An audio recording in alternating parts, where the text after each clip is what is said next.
Bonjour, je suis Émilie Zali, diaconesse de l'Église de Yahushua, sous l'onction apostolique d'Emmanuel Moté, apôtre, selon qu'il est écrit dans 1 Corinthiens 12 au verset 28, et Yahweh, parce que nous ne disons pas Dieu, qui est une traduction grecque.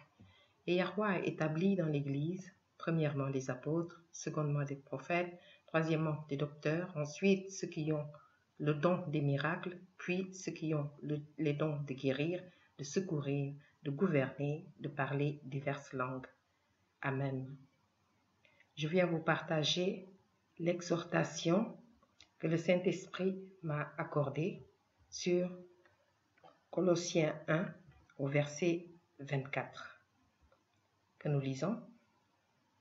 Je me réjouis maintenant dans mes souffrances pour vous. Et ce qui manque aux souffrances de Christ, je l'achève en ma chair pour son corps qui est l'Église. Amen. Nous commençons par « Je me réjouis maintenant dans mes souffrances pour vous ». Les souffrances nous font grandir dans la foi et porter les fruits du Saint-Esprit. Elles nous permettent à travers les épreuves et les tribulations, selon Jean au verset 33, « Vous aurez des tribulations dans le monde, mais prenez courage, j'ai vaincu le monde. » Amen. Elles nous permettent donc de nous dépouiller du vieil homme, de la chair, de l'homme sans Yahweh, l'homme sans elle, pour qui Assa a été crucifié, pour endosser le salut offert par le Christ en devenant des êtres spirituels qui vivent la nouvelle destinée divine, celle des enfants de Yahweh. Il s'agit pour ce faire de mener une guerre spirituelle pendant les tribulations, pendant les souffrances, ce qui revient à lutter contre les désirs de la chair, en se rappelant que, comme cela a été dit dans la parole en Éphésiens 6 au verset 12, nous n'avons pas à lutter contre la chair et le sang, mais contre les dominations, contre les autorités, contre les princes de ce monde de ténèbres, contre les esprits méchants dans les lieux célestes. Amen. Nos ennemis étant donc spirituels, ce n'est que par une attitude dictée par le Saint-Esprit que nous pouvons leur faire face et les vaincre en faisant le choix de demeurer dans la culture divine. Et cela suppose un renoncement à notre nature charnelle, à nos propres désirs, pour faire la volonté de notre Père, afin de produire les fruits de l'Esprit, comme c'est écrit dans Galates 5, au verset 16. À partir du verset 16, « Marchez selon l'Esprit, et vous n'accomplirez pas les désirs de la chair, car la chair a des désirs contraires à ceux de l'Esprit, et l'Esprit en a de contraires à ceux de la chair. Ils sont opposés entre eux, afin que vous ne fassiez point ce que vous voudriez. Si vous êtes conduits par l'Esprit, vous n'êtes point sous la loi. » Amen. Nous savons par ailleurs que nous ne sommes pas seuls dans ce combat, car notre force réside dans notre capacité à assumer notre faiblesse devant notre Père. 1 Pierre 6 nous dit, « Humiliez-vous donc sous la main puissante de Yahweh, afin qu'il vous élève au temps convenable, et déchargez-vous sur lui de tous vos soucis, car lui-même prend soin de vous. Soyez sobres, veillez. Votre adversaire, le diable, rôde comme un lion rugissant, cherchant qui il dévorera. Résistez-lui avec une foi ferme, sachant que les mêmes souffrances sont imposées à vos frères dans le monde. Amen. » Ainsi, conscient également que Assa a déjà vaincu toutes nos souffrances en les clouant sur la croix, comme nous le dit Romains 8 au verset 37, mais dans toutes ces choses, nous sommes plus que vainqueurs par celui qui nous a aimés. Amen.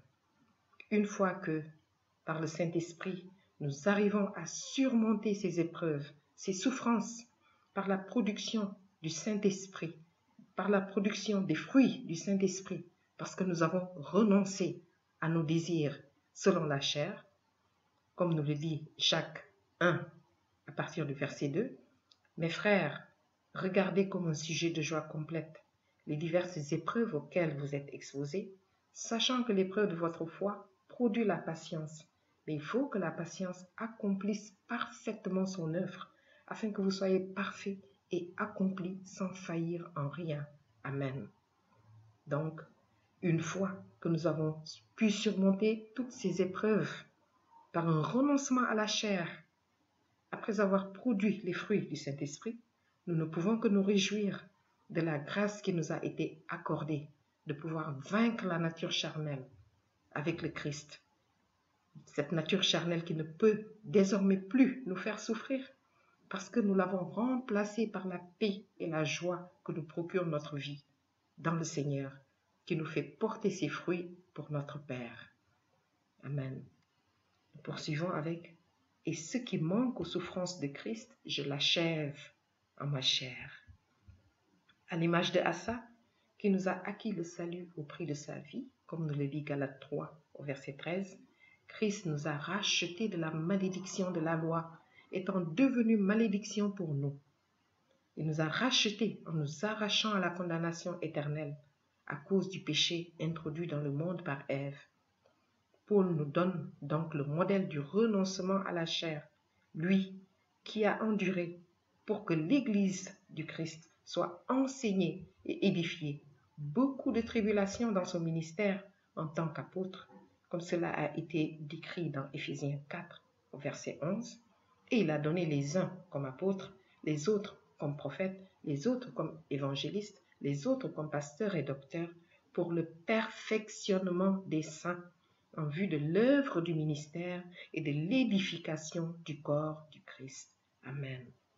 En ce qui nous concerne, nous avons renoncé à la famille charnelle, par exemple, pour rejoindre l'Église légale, qui est devenue notre nouvelle et véritable famille, et y demeurer, quelles que soient les pressions que nous subissons par la chair, qui sont les tribulations, parce que nous avons été rachetés à grand prix, et nous fonctionnons désormais dans la culture divine en tant que membres du corps de Asa, pour produire les fruits du Saint-Esprit que notre Père vient récolter, ce qui nous permet de continuer notre marche pour la perfection. Nous terminons avec « pour son corps qui est l'Église ». L'Église légale est le corps du Christ, car tous sont membres d'un seul corps, celui du Christ. Et nous avons les versets suivants pour nous aider à mieux étayer le fait que l'Église soit le corps du Christ. Que tous ceux qui ont accepté de vaincre, de combattre avec le Christ, de vaincre suivant le modèle de Christ, sont membres du corps du Christ. Luc 17, verset 37. Les disciples lui dirent, « Où sera ce Seigneur ?» Et il répondit, « Où sera le corps? Là s'assembleront les aigles. » Et par révélation, avec les enseignements apostoliques, nous savons qu'il s'agit de l'enlèvement de l'Église qui est le corps du Christ. Nous avons également Romains 12 au verset 5. Ainsi, nous qui sommes plusieurs, nous formons un seul corps en Christ et nous sommes tous membres les uns des autres. Ensuite, 1 Corinthiens 6 au verset 15. Ne savez-vous pas que vos corps sont les membres de Christ? Amen. Merci. In the beginning, God created the earth. Earth was formless and void, and there was darkness on top of the pit. At the end of the whole process, God said, "Let us make man into our image, after our likeness." That man has been soft in the earth ever since, but he was never identified. Ladies and gentlemen, it's about time for us to produce. Glory, glory,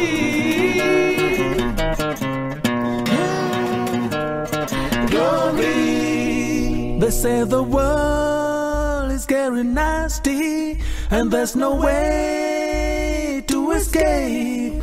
And if you try try to think otherwise, people will burst into a laugh. Someone will even quote the Bible, in the last days it will rain. I still believe